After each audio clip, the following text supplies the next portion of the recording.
কি এমন করস কেলিয়া তোগুলো কিন্তু শান্তিতে বইতে পারুম না। ভাই আমরা যে ঘুরতেছি এলাকায় একটা লোক আয়া নাশকতা আছে, আমরা আমার এলাকায় আনতো ভাই। নাশকতা করে কে দেখ তো আইস তো কি আইস তো ভাই ওই লোকটা আইস তো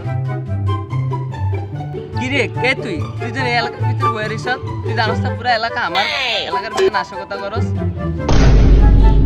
ভাই বুঝতে পারি নাই ভাই, ভাই এই পুরো এলাকাটা আমনে আমি বুঝতেই না ভাই। তাহলে তো আপনার জমিদার ভাই, আপনি তো অনেক বড় লোক ভাই। আসলে কি ভাই আমি একটু সমস্যা করে আইছিলাম, আপনি যেহেতু জমিদার ভাই আমরা তো টিয়া পয়সার অভাব নেই, আমার 500 টাকা হাওলাত দেন ভাই। বেটা পোলাটা তো ভালোই, পোলাটা বিপদে করে দিয়ে বয়ে রইছে, তুই আমার লেই সত্যটা। আমার দ্বারা তো টিয়া পয়সা নাই, তুই সামলা। ওরে বাবা রে পালাও।